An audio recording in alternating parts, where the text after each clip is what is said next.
దేవునికి స్తోత్రం. ప్రియమైన దేవుని బిడ్డలారా, సహోదరి సహోదరులారా, మనం ప్రతిరోజు దేవుని వాక్యాన్ని ధ్యానిస్తూ ఉన్నాము. వాక్యంలో ఇంతవరకు మనము ప్రార్థనల కొరకు దేవుని వాక్యాన్ని ధ్యానించాము. ప్రభు చిత్తమైతే మరి ప్రార్థనలు మరికొద్ది రోజుల్లో ఇవి ఆఫ్ చేయడానికి అనుకుంటా ఉన్నాము. కనుక దేవుడు ఎలాగా ప్రార్థన చేస్తే ఆ ప్రార్థన ద్వారా దేవుని కార్యాలు ఎలా జరిగాయి అన్నదే మన ప్రార్థన యొక్క సారాంశం. దేవుడు ప్రార్థన చేయని చెప్పిన ఆ దేవుడు ప్రభు అయిన యేసుక్రీస్తు వారు ఆయన కూడా ప్రార్థన చేస్తున్నారు. ఆయన చేస్తున్న ప్రార్థన ఏంటంటే, యోహాను సువార్త 17వ అధ్యాయంలో ఎవరి కొరకు ఈ ప్రార్థన చేస్తున్నారంటే, మారు మనసు పొంది రక్షణ పొందిన వారి కొరకు ఆయన ప్రార్థన చేస్తున్నారు. ఆయన ఎలా ప్రార్థన చేస్తున్నారో ఒక్కసారి ఆ యొక్క 17వ అధ్యాయం అంతా కూడా యేసుక్రీస్తు వారు చేసిన ప్రార్థనే. కానీ కొన్ని మాటలు 2 వచనాలు మనం దేవుని వాక్యంలోంచి చూసుకుందాం. యోహాను సువార్త 17వ అధ్యాయంలో 9వ వచనం చూద్దాము. నేను వారి కొరకు ప్రార్థన చేయుచున్నాను, లోకము కొరకు ప్రార్థన చేయట్లేదు. నీవు నాకు అనుగ్రహించి ఉన్నారు, వీరి యందు వారి కొరకే ప్రార్థన చేయుచున్నాను. నావన్నీ నీవియు నావే వారి యందు నేను మహిమపరిచి ఉన్నాను. నేను ఇంకా లోకంలో ఉండలేదు గాని వీరు లోకంలో ఉండి నీ యొద్దకు వచ్చుచున్నారు. పరిశుద్ధుడైన తండ్రి, మనం ఏకమై ఉన్నలాగున వారును ఏకమై ఉండినట్లు నీవు నాకు అనుగ్రహించిన నీ నామమందు వారిని కాపాడము. హల్లెలూయా. యేసుక్రీస్తు వారు జరిగిస్తున్న గొప్ప ప్రార్థన అండి ఇది. ఎవరి కొరకు అంటే, మారు మనసు పొంది రక్షింపబడిన వారి కొరకే. మీరు చదవండి, యోహాను సువార్త 17వ అధ్యాయం అంతా కూడా యేసుక్రీస్తు వారి యొక్క ప్రార్థన గురించి ఉంది. ఆయన ఏమని ప్రార్థన చేస్తున్నారంటే, తండ్రి, నీవు నన్ను లోకానికి పంపించావు, ఇదిగో అనేకులు నేను నీ తట్టు తిప్పాను, వారందరూ కూడా నా యందు ఏకమై ఉన్నారు, నేను నీ యందు ఏకమై ఉన్నాను, వారు నా యందు ఏకమై ఉన్నారు. కనుక వారిని లోకంలోంచి తీసివేయమని నేను అడగటం లేదు కానీ వారిని కాపాడు తండ్రి. హల్లెలూయా. ఎంత గొప్ప ప్రార్థన. యేసుక్రీస్తు వారు అన్నారు, నిన్ను వలె నీ పొరుగు వారిని ప్రేమించు అన్నారు. ప్రేమించు అని చెప్పిన ఆయన ఇక్కడ ఏం చేస్తున్నారంటే, ఎవరైతే రక్షణ పొందారో వారు లోకంలో పడిపోకుండా, వారు నశించిపోకుండా వారి కొరకు ఆయన ప్రార్థిస్తూ ఉన్నారు. ఏమని అంటే, వారిని లోకంలో ఉన్నారు, లోకం నుంచి వారిని తీసివేయమని నేను అడగలేదు కానీ వారిని లోకంలో ఉంటుండగా వారిని కాపాడండి తండ్రి. వారు ఎట్టి విషయంలోనూ పడిపోకుండా వారిని జాగ్రత్తగా కాపాడండి. నీవన్నీ నావన్నీ వారికి నేను ఇవ్వబోచు ఉన్నాను అని తండ్రికి ఆయన ప్రార్థన చేస్తూ ఉన్నారు. ఎంత గొప్ప మనసు యేసుక్రీస్తు వారిది. హల్లెలూయా. ఆయన మనసు, ఆయన యొక్క హృదయం అంతా కూడా ప్రజలే, దేవుని యొక్క ప్రజలు. వారు రాజ్యాన్ని స్వతంత్రించుకోవాలి, పరలోక రాజ్యాన్ని. వారు ఏ విషయంలో కూడా, రక్షణ పొందిన బిడ్డలు ఏ విషయంలో కూడా వారు జారిపోకూడదు, రాజ్యం నుంచి వారు తప్పించుకోకూడదు అన్నదే ప్రభు వారి యొక్క ఉద్దేశము. ఆయన ప్రార్థన చేస్తూ ఆ ప్రార్థన మనకి నేర్పిస్తా ఉన్నారు.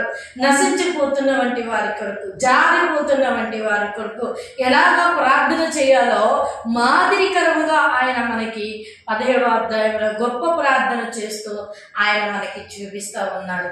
కనుక ఆయనే మనకి మోడర్న్. లోకంలో అనేక మంది ఈ వేరే వేరే విషయాల్లో మోడర్న్ గా వేరే వారిని తీసుకుంటారు. మంచి డాన్సర్లు తీసుకుంటారు, డాన్స్ బాగా చేస్తున్నాడు, మంచిగా స్టెప్పులు వేస్తున్నాడు, మైకేల్ జాక్సన్ ఎంతమంది అభిమానులు బాగా డాన్స్ చేస్తున్నాడని. అలాగే బ్రూస్లీ మంచిగా ఫైట్ చేసే వ్యక్తి, బాగా ఫైట్ చేస్తున్నాడని అతనికి కూడా అభిమానులు. ఫైట్ చేసేవారు, డాన్స్ చేసేవారు, ఇలాంటి వారిని మోడర్న్ గా తీసుకుంటారు. వారి జీవితాల్లో వారు కూడా ఇలాగ చెయ్యాలి అని, ఇలా పొందుకోవాలి అని, అలాగే మంచిగా డ్రెస్ ఆ యొక్క చేసిన వంటి వారికి ఆ యొక్క ఫ్యాషన్ డిజైనర్ చేసినటువంటి వారిని కూడా మోడల్ గా తీసుకుంటారు. ఎందుకంటే నేను ఇలాంటి డ్రెస్సులు వేసుకోవాలి, నేను ఇలా ఉండాలి, నేను ఇది మోడర్న్ గా తీసుకోవాలి, ఈ లోకంలో నన్ను నేను కనబరుచుకోవాలి మనుషులకి అని చెప్పి మోడర్న్ గా వారిని తీసుకొని వారిని మాదిరికరంగా తీసుకొని వారు నడుస్తూ ఉంటారు. అయితే దేవుని ప్రజలమైన నీవు నేను మనం అలా ఉండకూడదు. మన యొక్క మాదిరి ఎవరు అంటే మన ప్రభు అయిన యేసుక్రీస్తు వారు. హల్లెలూయా.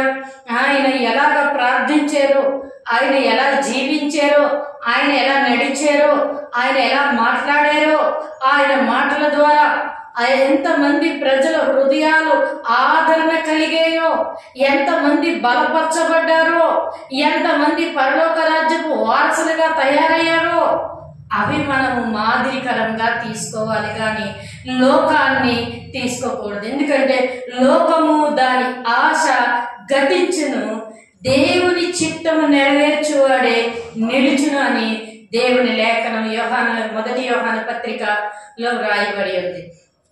లోకం అంతా కూడా ఆశ కలిగి ఉంది. ఆశ ఆశ ఏ ఆశ అంటే అది ఏదో ఆశ. మనం చూస్తూ ఉన్నాం నేటి దినాల్లో యవనస్తులు ఎంతగానో పాడైపోతా ఉన్నారు. ఇలాంటి మోడర్న్ గా తీసుకొని, ఇలాంటి వారిని మాదిరికరంగా తీసుకొని వారి తలలు ఆ యొక్క హెయిర్ కటింగ్లు చూస్తూ ఉంటే ఎంతో మనకి ఆశ్చర్యం కలుగుతూ ఉంది. ఆ యొక్క తల, ఆ యొక్క కటింగ్ అంటే ఒక వ్యక్తి ఇలా తల కటింగ్ చేసుకున్నాడు, నేను నా జుట్టుని అలా కటింగ్ చేసుకుంటానని చెప్పి అంటే వారు అలా తీసుకుంటున్నారు. కానీ దేవుని ప్రజమైనా దేవుని బిడ్డవైనా నీవు అలా ఉండకూడదు. ఇతరులకి మాదిరికరంగా ఉండాలి, క్రీస్తుని పోలి నడుచుకోవాలి. అందుకే పౌలు గారు అంటారు, నేను క్రీస్తుని పోలి నడుచుకున్నాను, నన్ను పోలి నడుచుకున్నాను. మనం ఏ మనిషిని కూడా మాదిరికరంగా తీసుకోకూడదు. మన మాదిరి ఎవరంటే మన ప్రభు అయిన యేసుక్రీస్తు వారు. హల్లెలూయా. ఆయన కూడా నరుడిగా వచ్చారు గనక దేవుడే దైవ నరుడిగా మానవుడిగా ఈ లోకానికి వచ్చారు. మనుషులకి మాదిరికరమైన జీవితాన్ని జీవించి ఆయన అంటారు, నాలో పాపముందని మీలో ఎవరైనా నిరూపించగలరా అని ఆయన అడుగుతారు ప్రజల్ని. అక్కడున్న యూదులను, శాస్త్రులను, పండితులను ఆయన అడుగుతారు. ఎందుకంటే ఆయనలో ఏ పాపము లేదు, ఆయన పరిశుద్ధుడు, నిష్కళంకుడై ఉన్నాడు గనక నీవు నేను అలాంటి పరిశుద్ధ జీవితాన్ని జీవించాలన్నదే దేవుని యొక్క ఉద్దేశం. ఎప్పుడైతే మనం పరిశుద్ధమైన జీవితాన్ని జీవిస్తామో ప్రభువారు మనతో మాట్లాడతారు. ఎందుకంటే నేను పరిశుద్ధుడిని గనక మీరును పరిశుద్ధులై ఉండండి. హల్లెలూయా. మీరు కూడా పరిశుద్ధంగా ఉండండి. నీ పొరుగు వారి కొరకు, నీ బంధువుల కొరకు, నీ స్నేహితుల కొరకు ప్రార్థించండి, ప్రార్థన చేయండి. మీరు వారి కొరకు, వారి రక్షణ కొరకు ప్రార్థన చేయండి అని యేసుక్రీస్తు వారి యోహాను సువార్త 17వ అధ్యాయంలో ఆయన మాట్లాడుతూ ఉన్నారు. కనుక మనం ప్రభువుని మాదిరికరంగా తీసుకోవాలి. ప్రార్థన ఎలా చేయాలంటే యేసుక్రీస్తు వారి వలె చేయాలి. మనల్ని మనం తగ్గించుకుని క్రీస్తు యేసునకు కలిగిన మనసు మనకు కలిగి మన వారి కొరకు, మన కుటుంబాల కొరకు, మన బంధువుల కొరకు, మన స్నేహితుల కొరకు, వారి మంచి కొరకు, వారి బాగు కొరకు, వారి రక్షణ కొరకు, వారి విడుదల కొరకు మనం ప్రార్థన చేయాలి. అంతేగాని వారు బాగుపడుతున్నారు, వారిని చంపే ప్రభువా, వారిని ఇంకా ఏదో చేసే ప్రభా, అలాంటి మూర్ఖపు ప్రార్థనలు మనం చేయకూడదు. అందుకే యేసు ప్రభు వారు ఇక్కడ చేస్తున్న ప్రార్థన విధానం అదే. ఆయన తండ్రికి చేస్తున్నారు, నీవు నాకు ఈ భూమి మీదకి పంపించి నాకు ఏదైతే ఇచ్చావో నేను నా ప్రజలకు అదే ఇస్తున్నాను అంటున్నారు. హల్లెలూయా. యేసుక్రీస్తు వారు ఏం తీసుకొచ్చారండి ఈ భూమి మీదకి? ఆయన రక్షణ తీసుకొచ్చారు. కానీ ఆయన ఏం తీసుకొచ్చారు? తండ్రికి విధేయతను తీసుకొచ్చారు. హల్లెలూయా. విధేయుడై ప్రతి విషయంలోనూ దేవుని చిత్తాన్ని నెరవేరుస్తూ, దైవత్వాన్ని చూపిస్తూ, ఆ గంటల్లో, గడియల్లో, నిమిషాల్లో, ఏ సమయంలో ఏది జరగాలో ఆ సమయంలో ఆయన జరిగించి దాన్ని చూపించారు.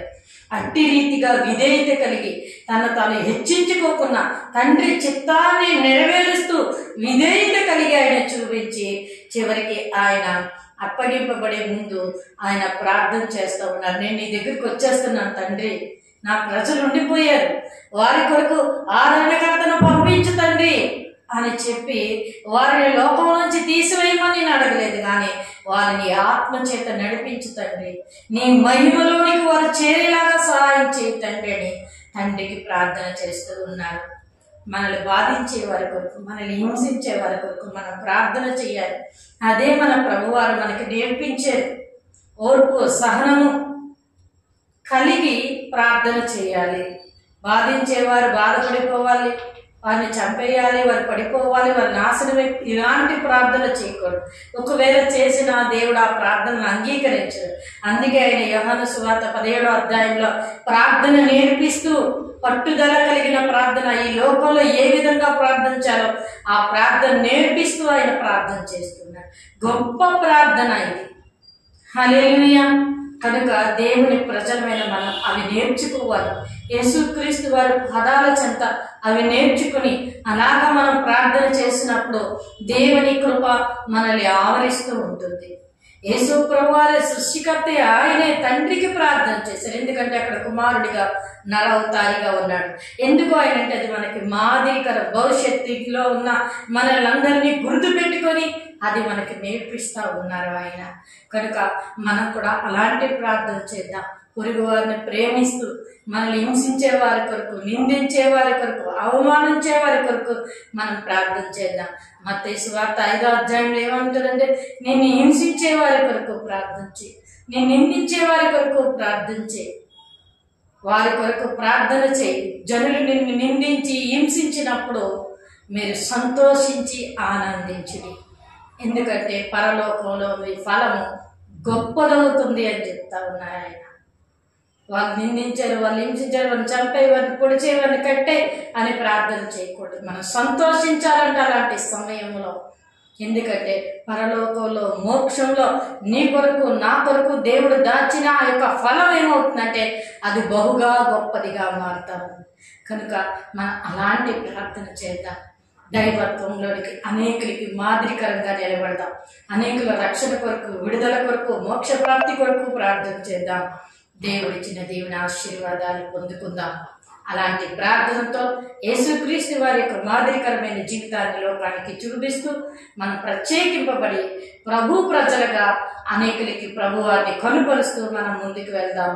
అలా చేసి ప్రభు ఇచ్చిన దేవుని ఆశీర్వాదాలు పొందుకుందాం. కొద్ది మాటలు దేవుడు దీవించునుగాక. ఆమె. కళ్ళు మూసుకుందాం, ప్రార్థన చేసుకుందాం. మహాపరిశుద్ధుడైన మా ప్రియ పరలోక తండ్రి దేవా, ఇంతవరకు మీ పరిశుద్ధ ఆత్మశక్తి చేత మీరు మాట్లాడినందుకు వందనములు. వెత్తబడిన వాక్యం నూరంతలుగా ఫలించులాగున సహాయం దయచేయండి. వాక్యం విని విడిచిపెట్టేవారుగా కాకుండా దేవా, వాక్యానుసారమైన జీవితాన్ని మేము జీవించడానికి సహాయం దయచేయండి. ఈ లోకానికి మీరు మాదిరికరంగా వచ్చారు నాయన. మనిషికి మాదిరికరంగా దేవుని ప్రజలు ఎలా ప్రార్థించాలో ఈ యోహాను సువార్త 17వ అధ్యాయంలో మీరు ప్రార్థన చేస్తూ నాయన మాకు మాదిరికరంగా దేవుని ప్రజలకి మరొకసారి మాదిరికరంగా నీ మాదిరికరమైన జీవితాన్ని చూపించారు నాయన. మేము కూడా అలాగే ఉండాలి ప్రభువా. ఎదుటి వారి కొరకు, మమ్మల్ని హింసించే వారి కొరకు, నిందించే వారి కొరకు ప్రార్థించే వారిగా ప్రభువా మమ్మల్ని నిలవబెట్టమని, బలపరచమని అలా ప్రార్థన చేసి ప్రభువా మీ నామాన్ని మహిమపరిచేలాగున మాకు మీకు కృప సహాయం దయచేసి మీరే మహిమ పొందుకోమని యేసు పరిశుద్ధ నామమున స్తుతించి వేడుకొంచున్నాం.